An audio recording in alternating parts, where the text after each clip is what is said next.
What's up, losers? My name is Marshall, and this is Corey. Today we're going to be talking about Kong Skull Island, starring Samuel L. Jackson, John Goodman, and Brie Larson, Tom Hiddleston, and John C. Reilly. Here's what I thought of the cast. It's an A-list cast, and because of that, it made me feel like, oh, Kong Skull Island might try and be a more serious movie.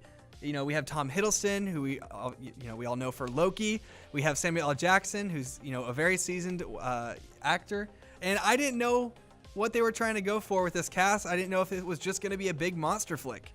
And I felt that in the movie, I didn't care about any of these characters. I don't think it's their fault. I think it's the dialogue. The script is very punny. There's lots of dumb one-liners. And all the introductions are really weird, and they're very stereotypical. You get, the seasoned war vet who's addicted to the fight. You get this, ex-royal, British guy who's an excellent tracker. You get the babe bombshell who's, the photographer. And, I didn't get it.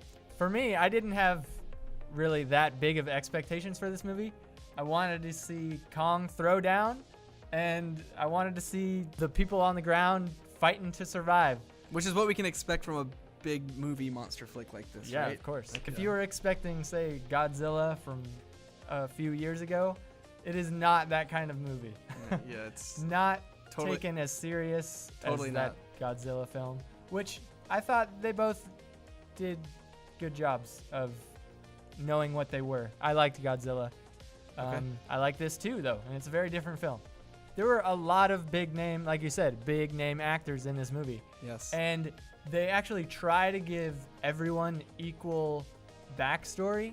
It felt like a lot of peripheral characters were given too much screen time. Yeah, people that we didn't care about. I agree. I do want to point out on the scale, it seems weird that Kong and all these other monsters keep getting bigger as new movies make them. Because when Kong first came out, he was 20 feet tall. And now he's 60 stories high. He's bigger. That means better, right? Bigger's always better. I did love the setting of this movie. The setting is awesome.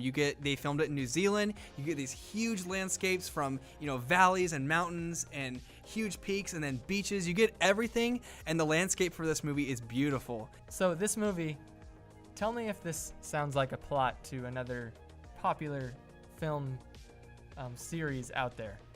There's, a group of people headed to this mysterious island. They don't know exactly what they're going to find. They get separated. They come across some big beasts. Is it Jurassic Park 3? This is Jurassic Park. This is a Jurassic Park movie. We didn't even talk about that. Yes. I was thinking about that by myself, and I completely agree. Let's talk about the music really quick. The music of this movie was very confusing because you get this, Vietnam, Norman Greenbaum, Ted Nugent kind of music in the beginning.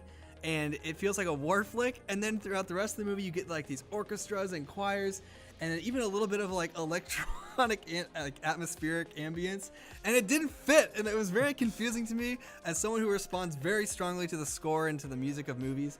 It was confusing. Yeah, it didn't bother me too much. They did have a lot of different 70s rock songs. I think actually that would have been cool if they put those in during the action. Kind of would have made it more exciting. They at least would have stuck to one tone to me. Yeah, at least. exactly. Yeah. So visually, I thought this movie was pretty good. Not great. There were some obvious green screen shots that always bother me. Overall, I like this movie.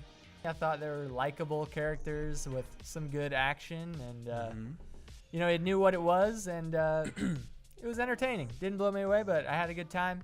I give it a 7.6 out of 10. And I went in with the wrong expectations, so I expected something more. I was really mad at first, but now that I've marinated and I've thought about it a little more, I know what this movie was trying to do. I know what it is, and I'm going to rate this movie a 7.1. Thank you so much for watching this movie review of Kong Skull Island. We are the losers. My name's Corey. My name's Marshall. And we'll be doing reviews like this every week, so make sure you hit that subscribe button for more. We'll see you next time.